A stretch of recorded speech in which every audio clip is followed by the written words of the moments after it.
Okay, so this last video is going to be covering the 3 measures of the prepared piece for the test this week.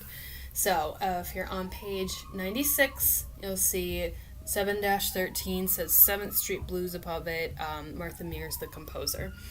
So all I want to see is how quickly you guys can learn. I know last time we did just measures 1 through 6. This is more like measures 1 through 12. So just doubling it, giving you maybe like a day more to work on it, but that is the goal for this. So there are a few things that I'm looking for. Correct notes and correct fingering are number 1. So not only make sure that you have those, also make sure your camera is on your hands, because I will be looking for that. And if I can't see your hands and I can't see your fingering, I'm going to have to dock points for that, for sure, because I want you guys to be able to essentially do all of that, and if I can't see it, I can't tell, and I can't have you guys resubmit things, okay? The other things I'm going to be looking for is a tempo that you can comfortably handle. 88 is a pretty good even tempo for this, but if you go slower, as long as it's not deathly slow, I'm okay with that. I'm also looking for just a basic understanding. There's some ritardatos and some fermatas in here. Some things that won't be that big of a deal, dynamics, because I know a lot of you are playing on electric keyboards. If you are in, an upright or a baby grand or whatever, then I will be looking for those. But I guess I could say that that's more of a bonus to you, and I will give you feedback on them. But I won't dock points if you are on a piano that can't do that. Another thing, balance.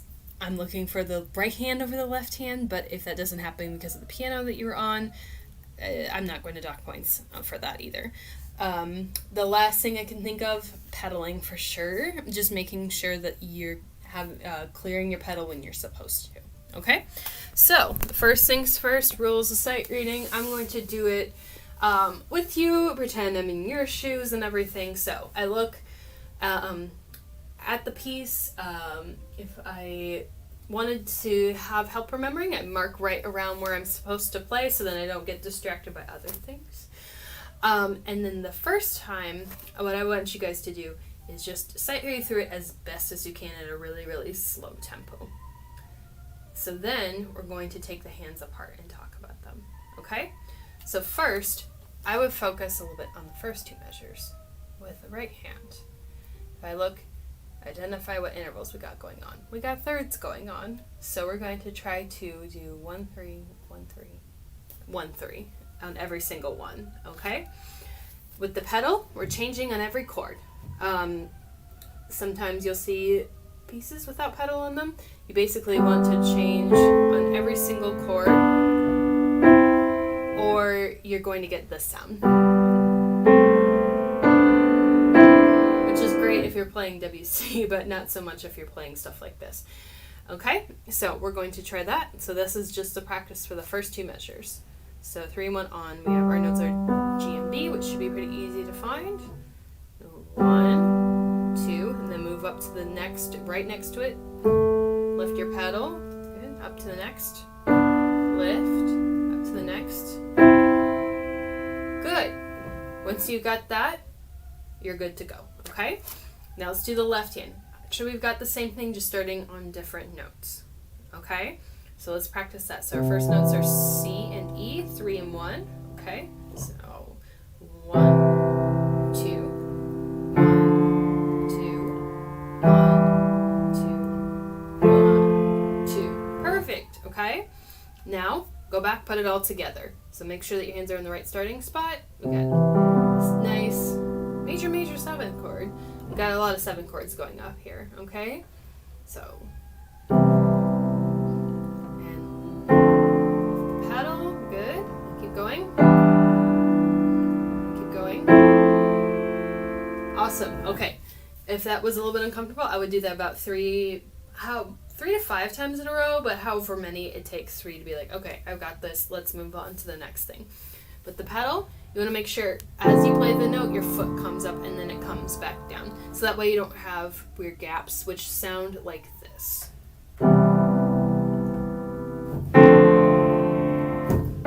It's really hard for me to do because I've been trained not to do that. But so I might be over-exaggerating a little bit, but if you hear kind of those weird gaps in there, then you want to make sure that you practice your pedaling as well. Okay? Good. Okay, so now let's go on. I'm going to skip around a little bit because I don't want to give you guys everything. So let's go to measure 5. Okay? Let's start with the left hand because the left hand looks like it's jumping all over the place. But if you take a look at what we've got going on, it looks like we have fifths all the time. So I'm going to keep the same 1-5 position, or 1-5 fingering rather, on every single position. Okay? And the same idea. Every time you play a new fifth, you're changing your chord, so you want to change your paddle. Okay? All right. Let's try. We've got C and G for our first notes. Okay?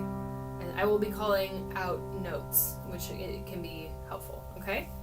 So, C and G, B flat and F, lift your paddle, good. Back up to C and G, back down to B flat and F again, back up again. Now we've got new notes this time. So, big gaps are overwhelming. You need to write these notes in. It's okay, I don't care, okay? Alright, so we are on G and C. We're going to actually look over C.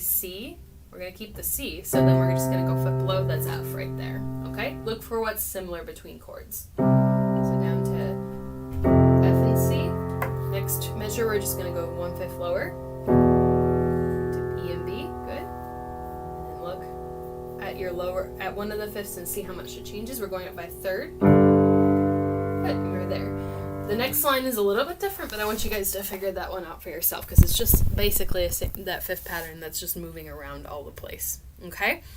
Good. Okay, so before we end, we're going to do just one line of the right hand. Okay? And this time, I'm going to pick a tempo, and I'm going to just go ahead and play it and not say anything, and I'm going to see if you guys can keep up with me, and then we'll talk about that afterwards, okay? Or I guess I will talk about it. Okay, so measure 5. Our right hand is on that E way up there, okay? And I'm going to add the paddle in as much as I can too. So 1, 2, 3, 4.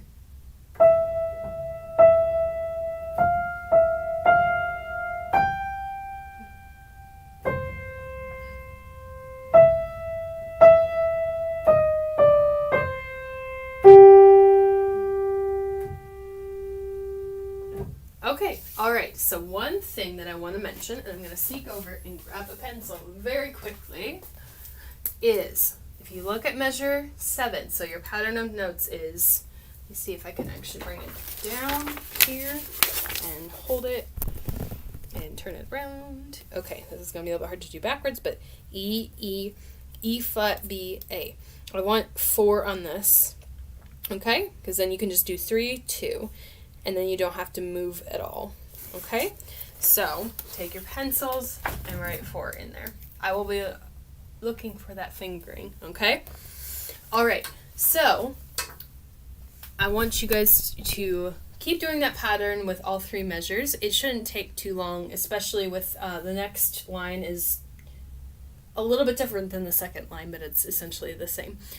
So, whatever tempo you pick, but all those things I'm looking for: correct notes, correct fingering, good pedaling, balance and dynamics if you can, and paying attention to all the tempo markers and everything like that, okay?